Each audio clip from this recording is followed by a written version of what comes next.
So guys, we got some massive rumors that changes everything, guys. All right. And it's revolutionary, but also it will also create some new dilemmas. We'll talk all about that later. But first, we got to talk about some few smaller news. So NIO partnered up with Dune, the movie Dune, right? Dune 2. So NIO is actually the official car brand for Dune 2. And so there's this big article on the new app here in China. And what's really cool is you can also watch Dune 1 inside NIO's via the panel cinema with the AR glasses, all that kind of stuff. More importantly, NIO gained some good exposure at the premiere in Sweden. So there's an ET5 right there, and people can check it out. And even one of the actors, I think his name was Skarsgård, I might be butchering the name, but when he was talking, he was standing right next to that car. So definitely getting some very good exposure there. And then they're also launching some limited edition, like new life items, some boxes, and then there's also going to be like car stickers. Very interesting collaboration. Definitely getting exposure, and I think this is very, very nice. It would be interesting if they could feature NIO in the movie, but of course that's a bit far stretch. NIO was featured in Wandering Earth 1 and 2, but there was mostly small cameos, nothing big like showcasing battery swap or anything like that. If they did that, I mean, that would be tremendous, of course. Okay, enough of that small news, but now let's go on the big news, big, massive rumor. The new ET7 has been leaked, all right? And this is very interesting because when they launched the 2024 version of the existing car models, the ET7 was omitted, and they said that they would provide more information at a later date in April, May. What's so special about the ET7? A lot of people said the current update, 2024 update, was a bit underwhelming for the car models, most of them just getting pillows. But the ET7 rumor is massive. So we're going to go through each and every one of them. The last one is very shocking. It's going to blow your socks off. Like the EC7 and the ES8, they have those massive heads-up display. The ET7 is going to get that. They're switching the seats to a more comfortable self-developed seat. So that's also very good, a good plus. And then the rear seats on the ET7, you can, for the first time ever, you can move it forward and then also semi-lie down. So it's not completely flat, but you can semi-lie down. And that's also quite nice. But the revolutionary part is, of course, they're rumored that there will be dual screens in the back of the ET7. What? We saw those screens on the ET9, but it's coming for the ET7, apparently, according to the rumor. That's insane. So maybe that's why they're holding it off for so long until releasing the 2024 version of the ET7. But damn, dual screens, horizontal screens as well. So finally, NIO's getting something right. Now, I can confidently say that after that update, that ET7 will be the best NIO so far until the ET9 comes out, because it's got entertainment, it's got everything. Now, you might be thinking, why is this such a big news, Mr. P? Well, for the longest time ever, NIO has really sucked at entertainment, all right? We've had vertical screens. Watching a movie on the vertical screen is just terrible, all right? It's just a tiny bit bigger than your phone. And also, there's no rear screens, unlike other cars. And people just want those. They just want rear screens. And the longest time ever, the CEO's argument for not adding rear screens into the car was because he would never want his kid to watch TV in the car because it's bad for his eyes. Now, which is a valid argument, but you can make it optional, right? Right? If people want the screen, they can add it. If they don't want the screen, don't add it. It's better to have the option than to just force people to not have it.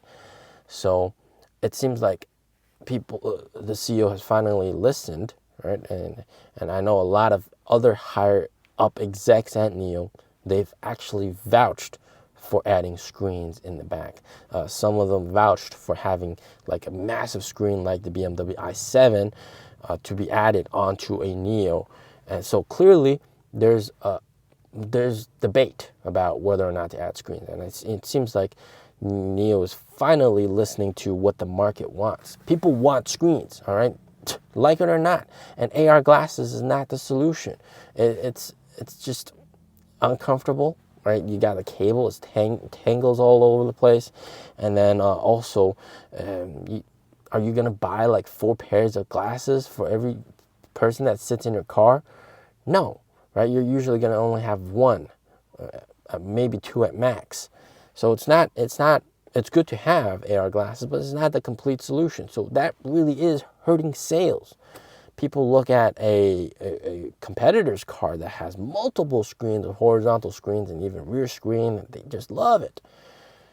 I've seen one, and this was a legitimate reaction, all right? I've seen one customer, and this was a Li Auto car in the shopping mall, and the passenger side window was rolled down, and there was just a couple walking past, and then they saw the massive passenger side screen, and the lady was literally like in awe. It was like, oh, wow, look at that.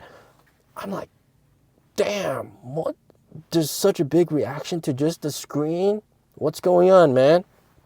So clearly, customers in China, they want those screens. So NIO's finally giving it to them, but only to the ET7. That might be a mistake, though. So probably it's coming for all vehicles, and that would be a very nice addition. I mean, let people add money, huh? Do people want it? Let people pay extra money to add that screen. Hell yeah, NIO earns money, earns profit. What, NIO doesn't want money? You don't want money? How? Come on, man.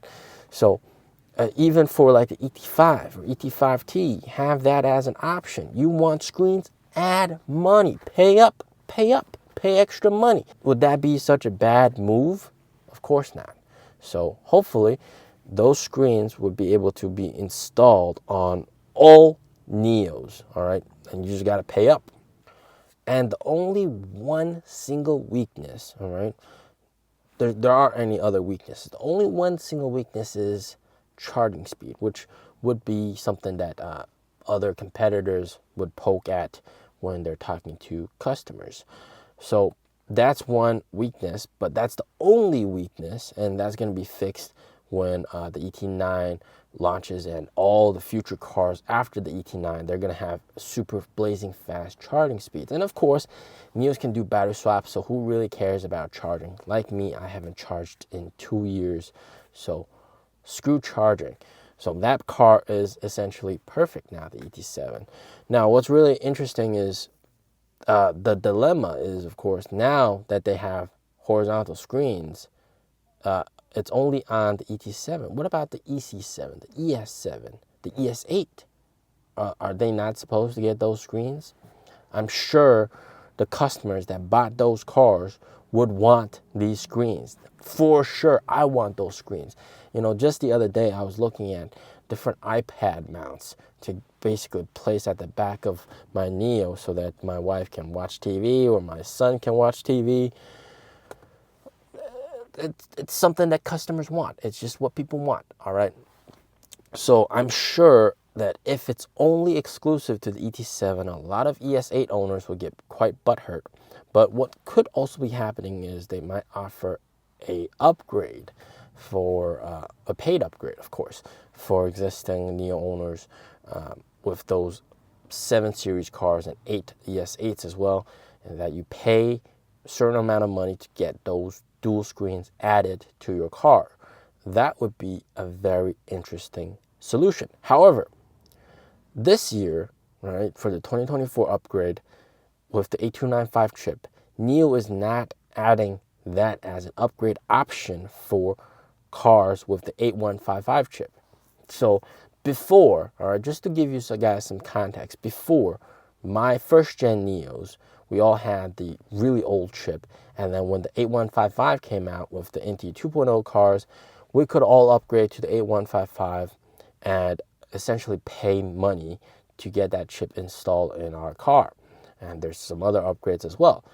But apparently, the 2023 variant of NIOs, the NT 2.0 cars, and everything that's being delivered right now before March, they cannot get the 8295 chip retroactively. All right, so this is very a big point of contention because some people do want the 8295 chip.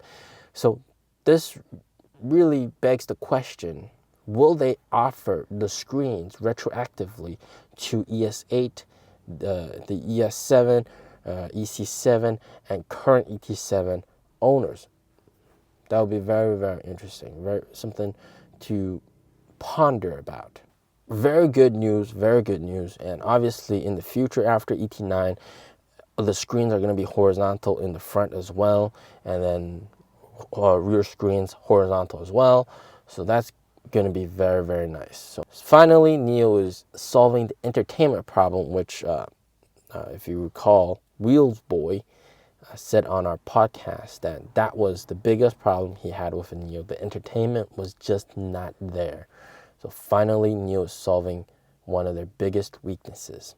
So that's good. That's good, guys. As always, stay safe, stay healthy. Peace out.